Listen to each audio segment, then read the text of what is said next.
Anything before the jury comes? Yes, Your Honor, we have a matter of law we'd like to address the court. Okay.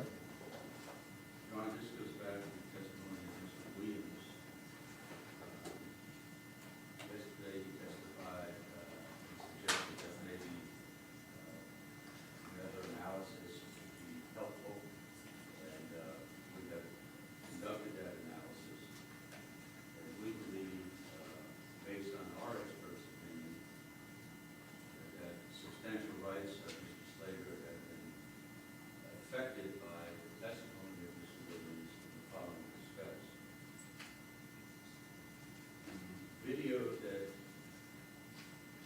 was displayed as a identification for the government was grossly erroneous.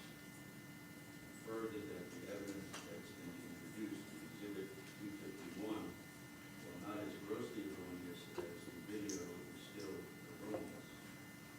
We believe that on the basis of proposed expert testimony, which we have available to all the court, that we do not question Mr. Williams' intent. Yesterday he said it was not intentional, but we believe that these are such basic errors in the presentation of this case. We're talking about presentation, not field work. That he should not be declared 702. That any evidence that he testified to or made available to the jury should be watched. All right. And we're prepared to present testimony on that fact.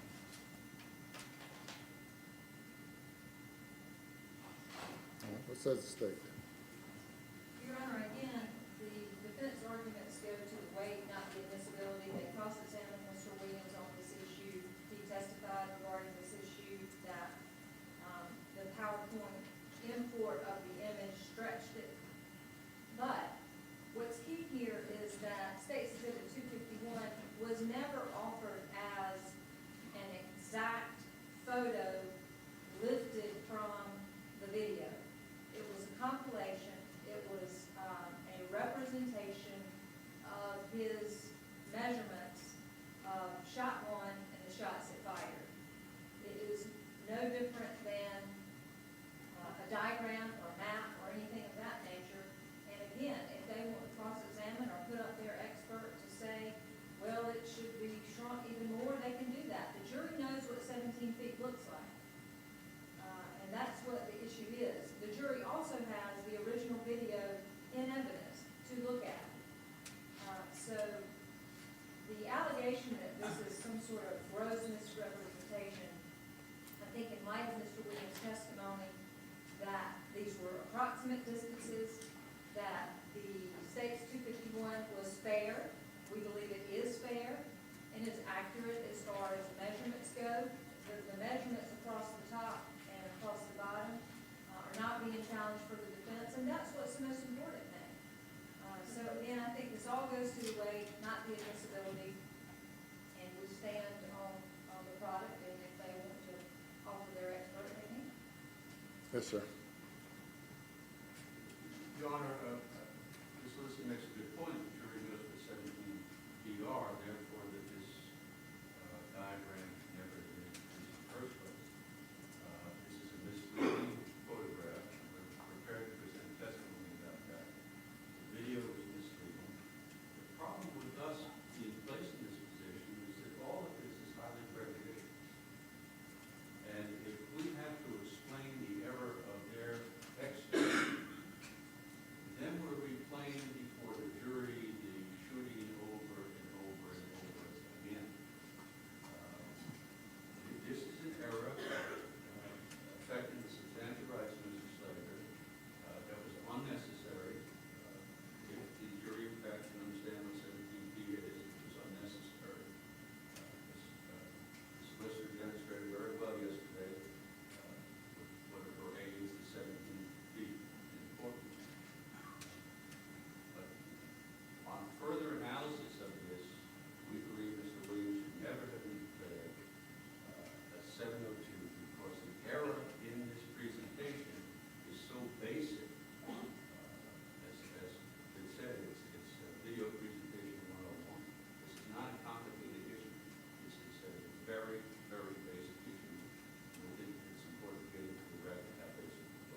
We spent a significant amount of time on whether or not the witness should be allowed to give expert testimony. The court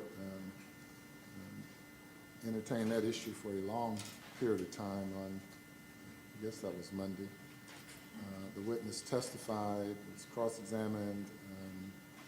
The testimony is in the record. It's rare that experts on opposing sides agree on evidence and agree on testimony. That's the nature of expert testimony. As I explained to the jury, it's up for them to evaluate the credibility of expert witness testimony, as it is their responsibility to evaluate the credibility of any and all witnesses.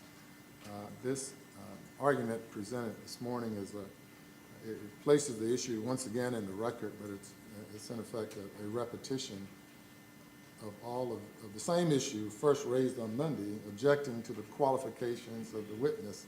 The court qualified the witness has testified, and I will not order that his testimony be stricken.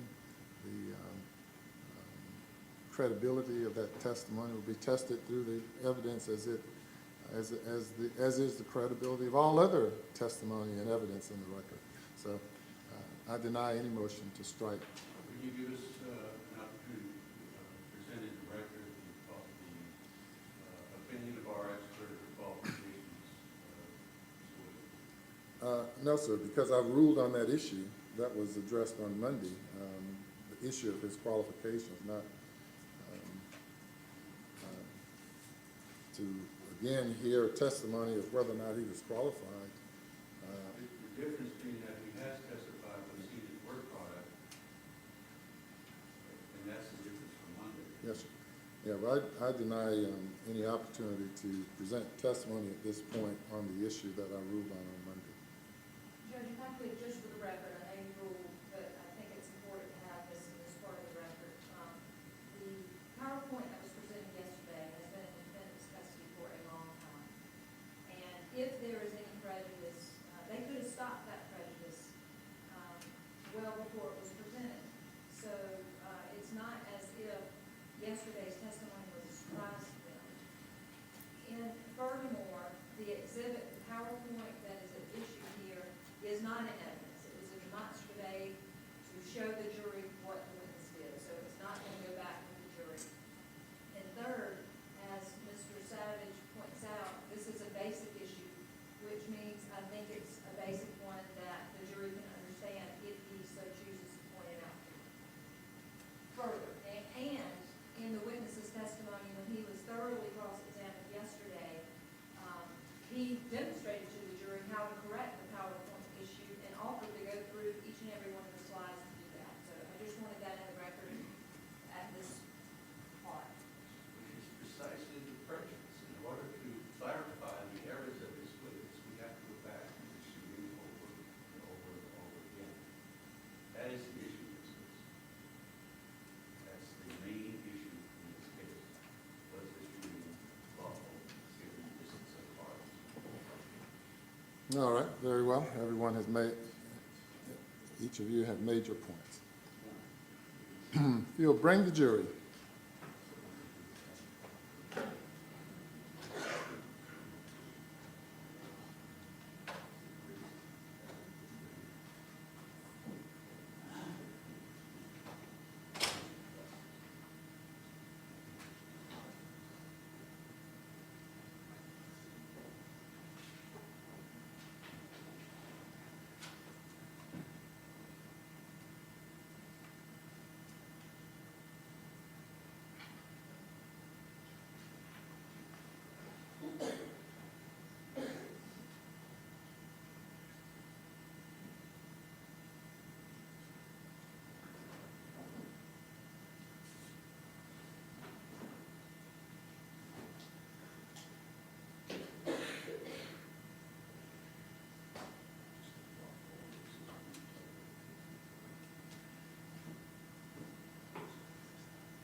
good morning. All right, welcome back. Juror number 417, I'm going to appoint you to serve as foreperson of the jury, if you can take the first seat on the front row.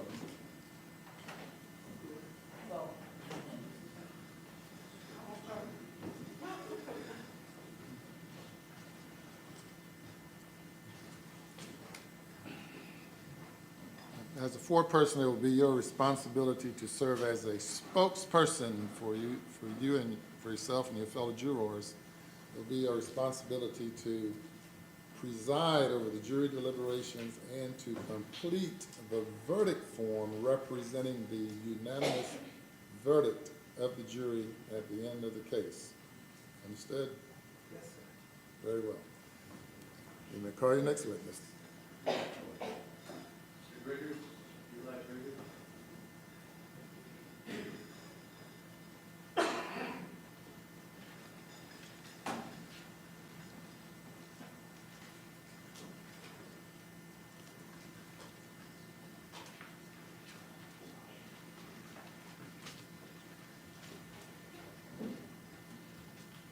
Do you swear affirm the testimony you shall give the court and jury in the trial of this case to be the truth, the whole truth, and nothing but the truth, so help you God?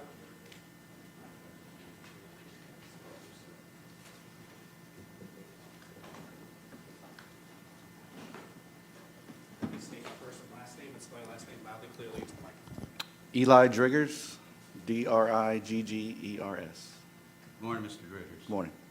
You are employed by the city of North Charleston. Yes, sir. Please tell the jury what your employment is and what your job entails. I'm the quartermaster for the city of North Charleston.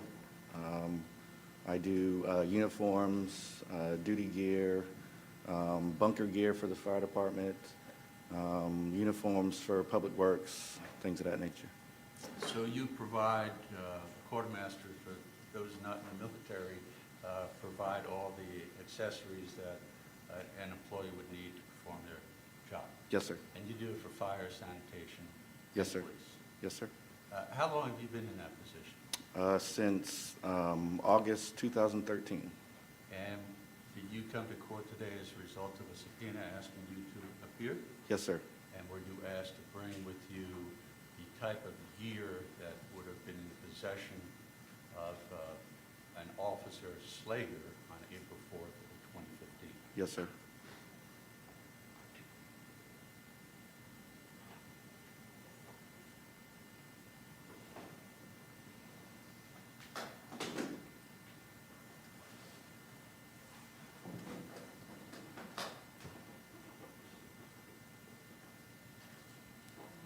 If you would step down, please. Okay.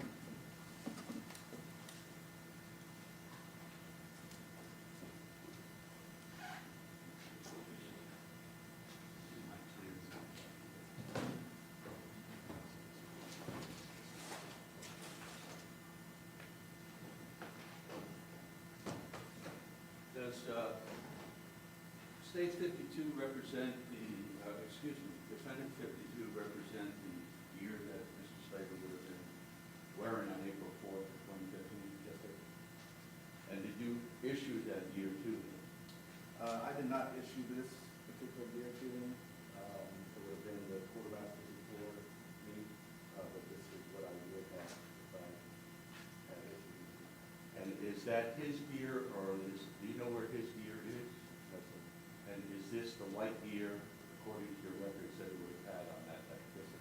Would you take that gear out, please, and describe to the jury exactly what each piece of equipment is?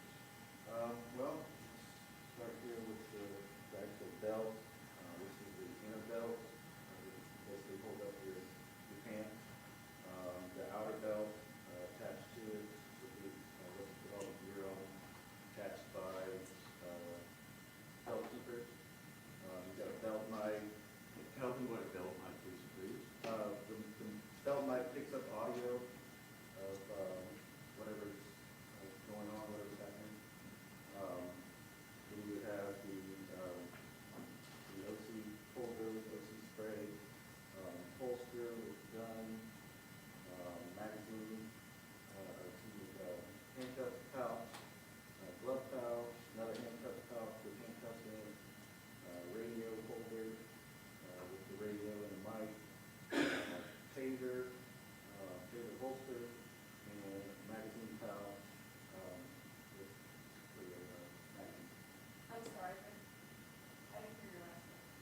magazine top for the magazine for the web.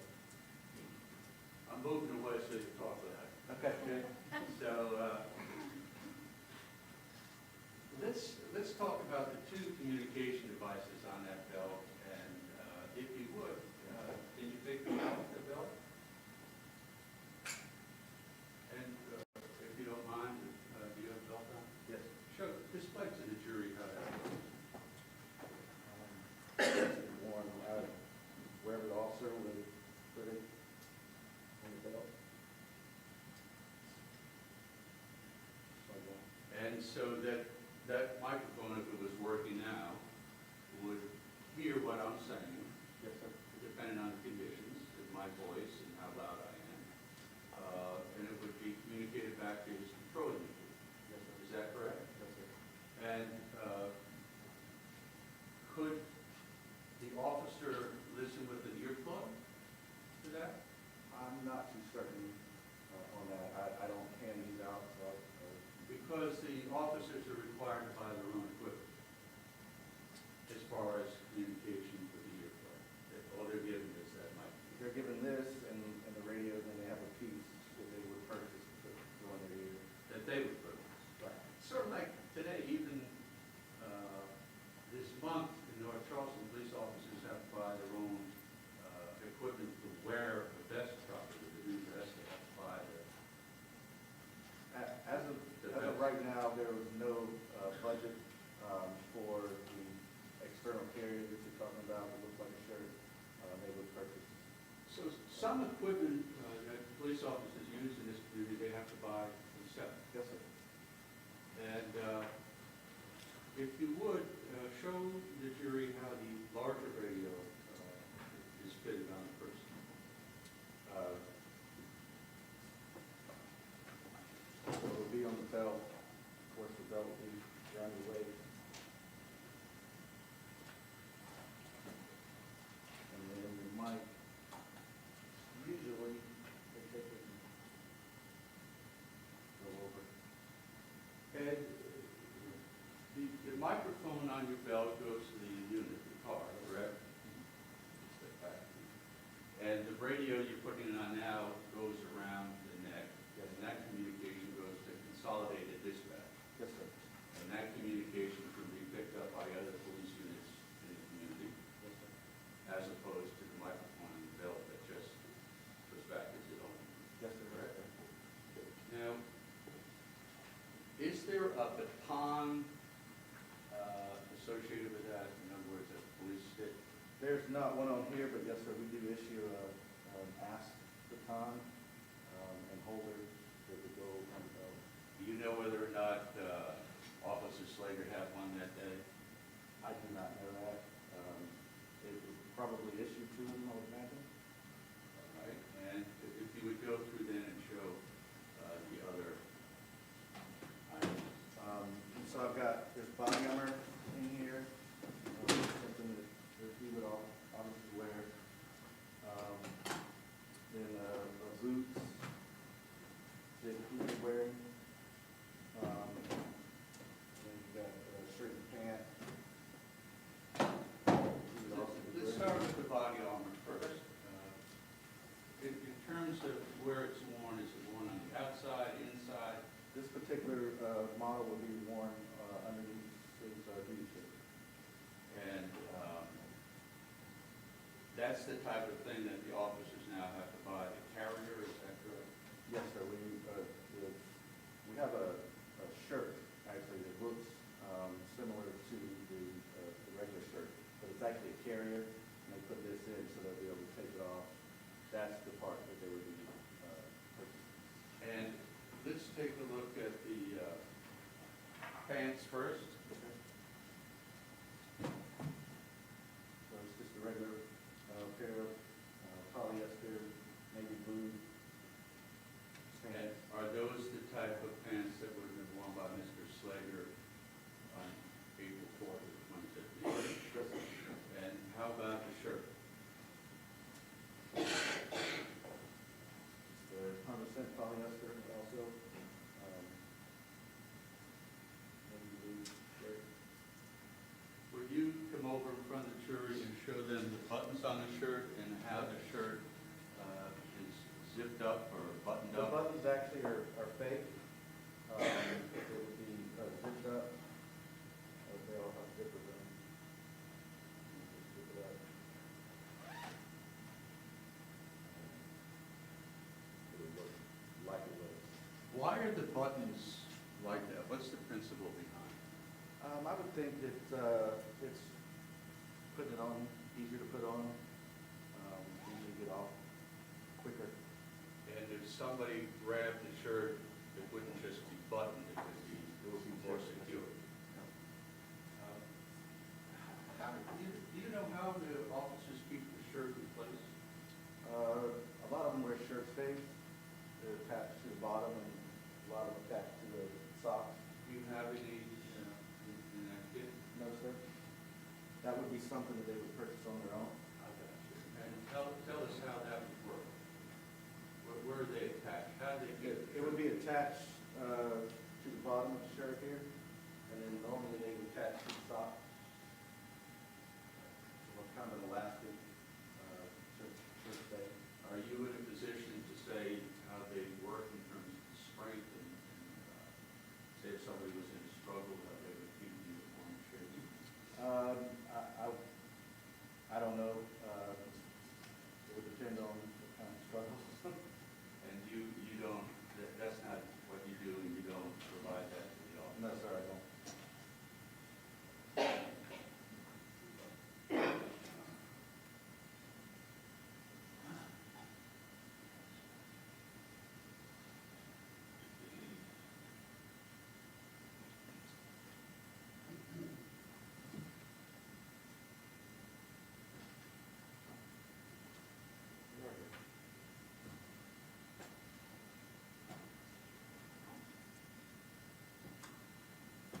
Yeah, so that's the shirt stay. And so, somebody can test that, right, if they want to put it to the shirt, and see how say that's going to be. And did you also find an example of the gear? Yes, sir. Look to the radio.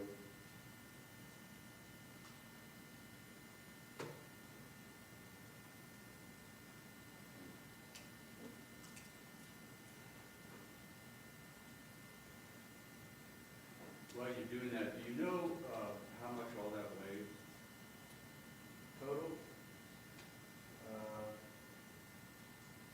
20, 25, 30 pounds. And as far as the boots go, those are not the boots that Mr. Slager wore, correct? I believe these are. Are they? Yes, sir. And where did they come from? Where we purchased them from? No, where did you get them to bring to court today? You guys have Do you know the origin of them?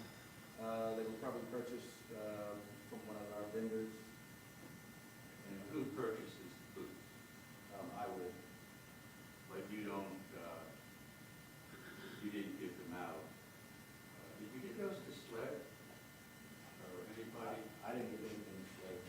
And did Sled, you recall when the Sled came to North Charleston to obtain the equipment that Mr. Slager was wearing that day? No, sir, I wasn't available for that. And do you know whether any of his equipment was put back in the inventory? Anything that I had was given to me by the police department. I put it in a box and put it up. I didn't issue it to anybody. And as far as the duty belt that is there, is that Mr. Slager's duty belt? No, sir, that's one out of my inventory. And tell us what, bring that back up again. Was that made out of leather? The belt is leather. Both the belts. We've recently changed to a hard plastic. But most of it is leather. Right, and why has it been changed from leather to plastic? The leather scratches more easily, and the hard plastic kind of keeps it looking better.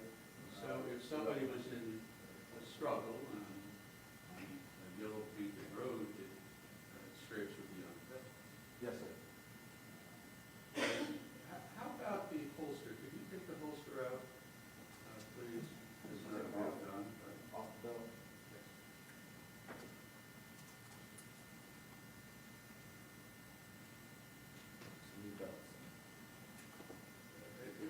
trouble, just put it in front of the jury and show them how that holster works. So basically, this holster is a dual retention holster, which means it has two. You're gonna have to speak up, and you're speaking. It's the dual retention holster. You would have to unsnap that, and then rock it forward back to get the gun out. And it's leather too. And it's a double action. Yes, sir. You'd be, Yep, you would have to, like I said, take the snap off and then rock it forward to be able to pull the why is it designed like that, if you know? I couldn't tell you why it's designed like that, but it's for, they design it like that so that you wouldn't be able to just pull it out. Right, now, has that changed since April 4th, 2015, if you put these issues as a holster? Yes, sir, it's actually a different holster now that we issue out. And tell the jury about the change that's been made and why it's been made. The change has been made, we now have a level 3 holster, has a hood over the top to protect them from it being pulled out. You have to, there's a couple more mechanisms that you have to push with your finger to get it out, and it comes straight out. It's a level 3 holster that we use now, and it's now hard plastic because of the scraping, things like that. Still look good. Kindly return to your seat. All right.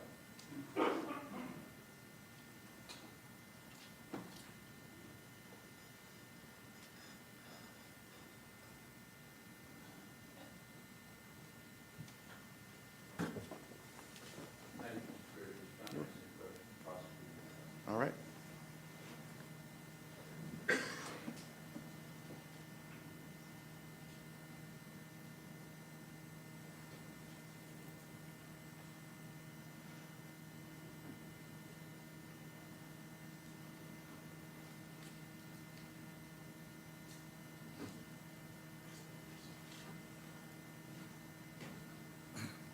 By the state.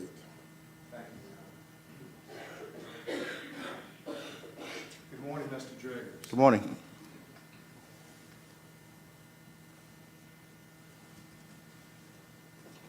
This is his duty belt right here, is that correct? That is an example of what, Or a duty belt? yes, sir. And what is this? That's actually a can of hairspray. They would not allow us to bring pepper spray into the courtroom, so we just improvised.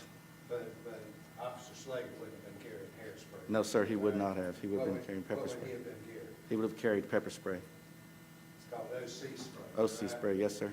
What is the range of OC spray? As far as how far it shoots, I can shoot you in the face right here. probably, yes, sir.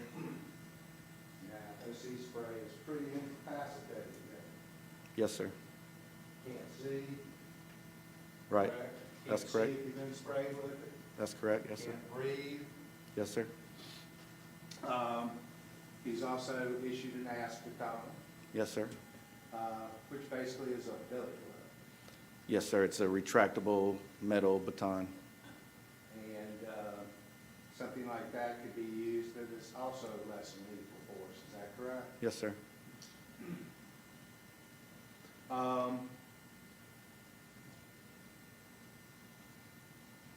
And with regard to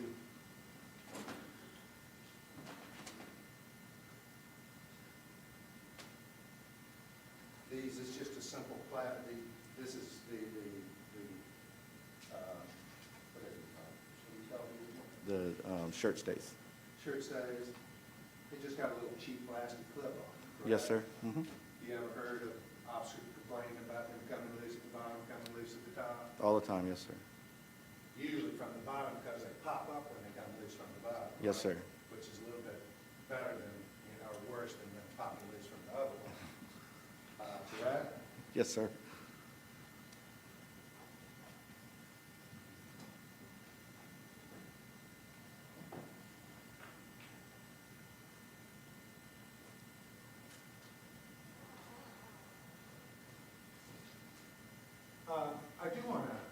recall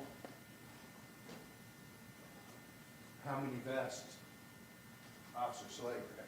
And when I say vests, I'm talking about protective vests. As far as I know, he only had one.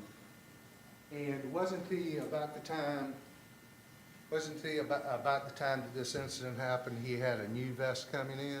Yes, sir. And was that new vest given to him? Yes, sir. It was given to him a day or so after, but it ended up coming back to me somehow. Okay. And Somebody y'all went- never got his original duty vest back, did you? No, sir. I didn't see it. And so he'd had one issue, he had a new one come in, correct? Yes, sir. And after that shooting, you gave him the new vest, Yes, correct? sir. Yep. And then, after he was terminated, y'all got the new vest back, correct? They usually send a police officer out to get the But y'all remainder never of his. got his old vest. No, sir. Never saw it. I have nothing further. Thank you, Mr. Blair. You're welcome. Yes, sir.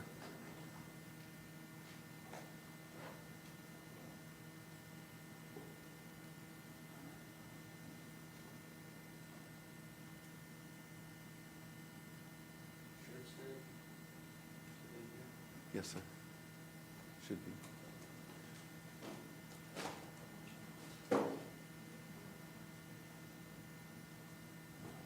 You ever hear, first of all, is this plastic? That is a metal piece with a rubber piece inside. So this is not a cheap plastic snap. No, that's a metal piece on there. And you've heard of the penny trick? No, sir. You've heard of the penny trick? No, sir, I haven't. Do you know how to put a penny in here to keep the clip from becoming disengaged? I've never heard that, no. You know that officers out there all the time use that. I didn't know that.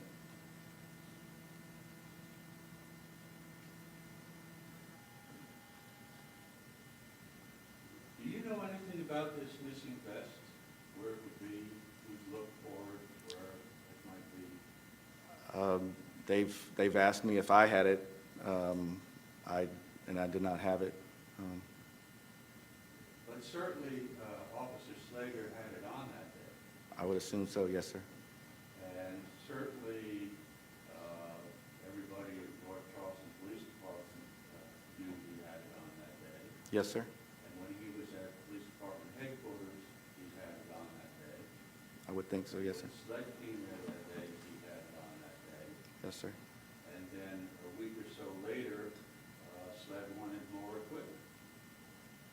Yes, sir. Correct. Yes, sir.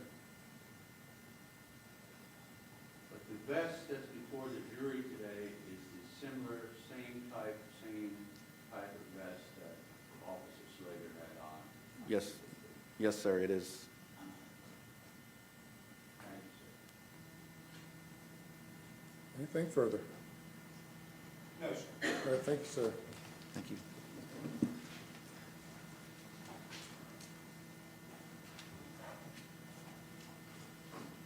Your next witness.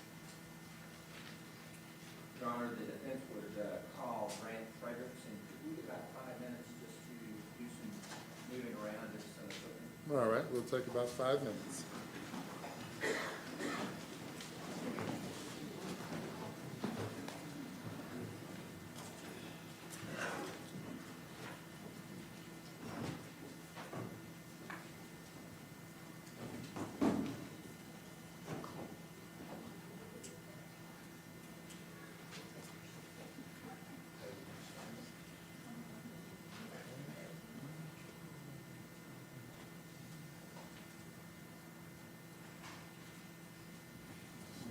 Take about 5 minutes.